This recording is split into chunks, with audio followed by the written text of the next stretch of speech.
Message du président élu et président de l'UDPS à la nation à l'occasion du 26e anniversaire de l'ouverture démocratique en République démocratique du Congo le 24 avril 1990. Congolaises et Congolais, chers compatriotes, il y a 26 ans, jour pour jour, que le régime le plus dictatorial et le plus répressif d'Afrique a été défait dans son credo et sa praxis par notre peuple et contraint à proclamer le pluralisme politique et syndical en République démocratique du Congo à la suite d'un combat héroïque mené avec détermination, intrépidité et ténacité par l'UDPS, rejointe par des millions de Congolais. Chers compatriotes, cette date revêt une importance historique dans la mesure où elle marque d'une part le rejet par le peuple congolais de tout système d'assujettissement et d'autre part sa ferme volonté de vivre dans un état de droit démocratique dans lequel fleurissent la liberté, la justice, la primauté de l'intérêt général et du bien commun. Force est de constater malheureusement que la voie de notre cheminement vers la démocratisation demeure parsemée d'embûches et d'obstacles à cause de l'absence d'une réelle conversion à la démocratie des tenants du pouvoir, réfractaires au changement des sociétés dont rêve la majorité de nos concitoyens. Cette résistance s'observe dans la gouvernance du pays et s'est confirmée lors de 2 cycles électoraux organisés dans le cadre du nouvel ordre politique voulu démocratique, mais qui se sont soldés par 2 coups de force sanglants perpétrés pour faire obstruction au verdict des urnes et principalement les coups de force du 28 novembre 2011 qui est la cause essentielle de l'impasse politique actuelle. Fidèle à ma philosophie de non-violence et à notre culture des règlements pacifiques des conflits, j'ai préconisé le dialogue comme voie royale pour résoudre la présente crise politique. L'on sait que pour l'UDPS, ce dialogue est celui qui tire son origine de l'accord cadre d'Addis Abeba, entériné par les résolutions du Conseil de sécurité des Nations Unies. Pour résoudre cette crise, j'ai rendu public, en date du 14 février 2015, la feuille de route de mon parti.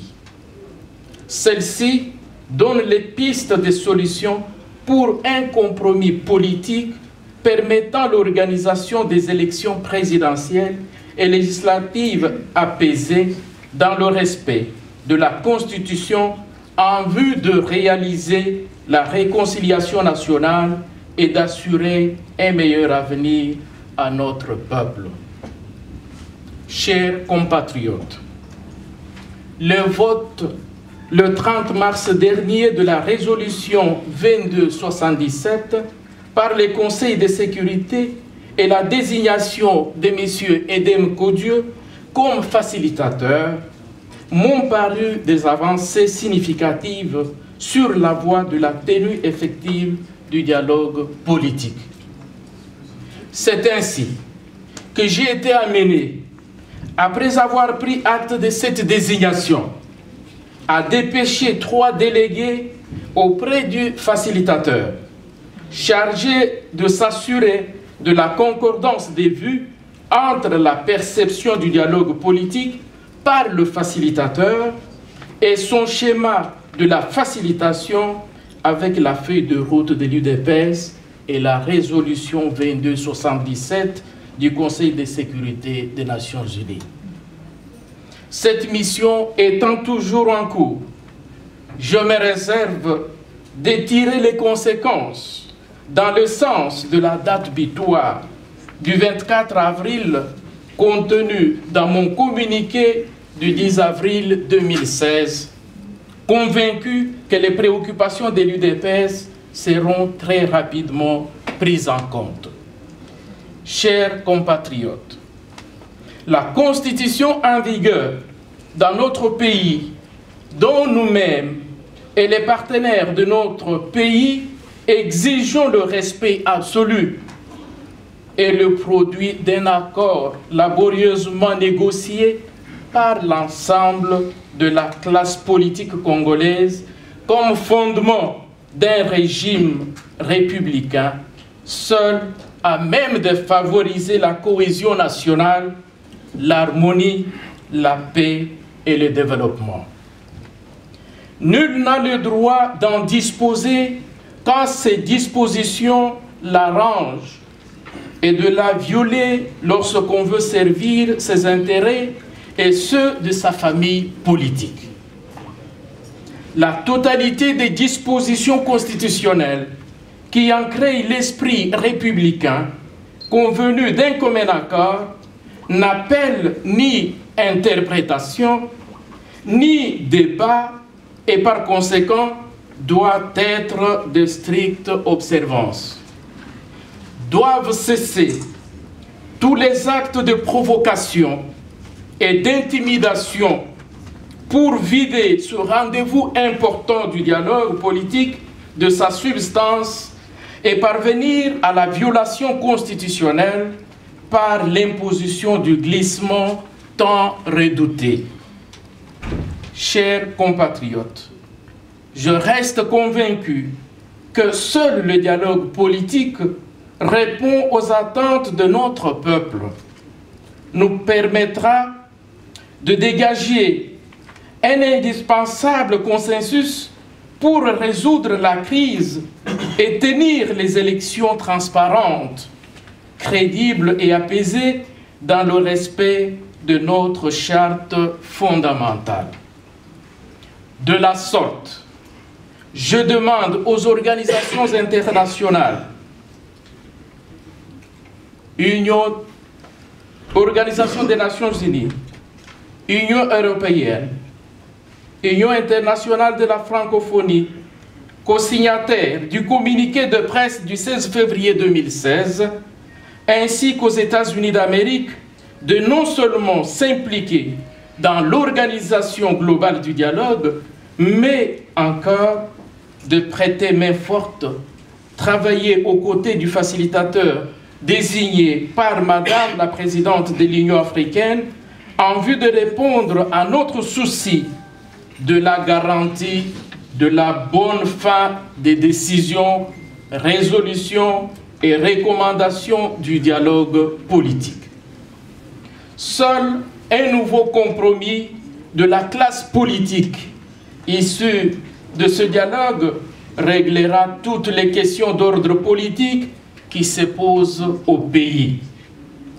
J'invite donc notre peuple à rester mobilisé et prompt à répondre comme un seul homme à mon appel s'il est établi qu'un groupe d'individus cherche à sacrifier votre souveraineté et l'intérêt supérieur de la nation sur l'autel de leurs intérêts personnels et égoïstes.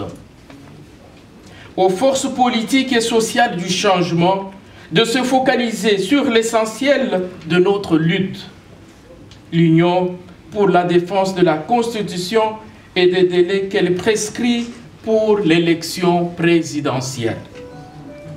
Déjà, mon retour au pays dans quelques jours sera pour, entre autres, qu'ensemble nous puissions mettre tout en œuvre en vue de consolider les acquis démocratiques de notre longue lutte et faire obstacle à toute tentative de conservation du pouvoir au profit d'un groupe décidé à pérenniser le règne de défi. Chers compatriotes, le 24 avril restera dans les annales du combat pour les droits et les libertés dans notre pays. Une occasion d'une perpétuelle interpellation à chaque fois qu'il y aura des tentatives de remise en question des droits acquis et des libertés conquises dont nous avons le devoir de toujours élargir. Vive la République, vive le Congo, Étienne Tshisekedi wa Mulumba, président.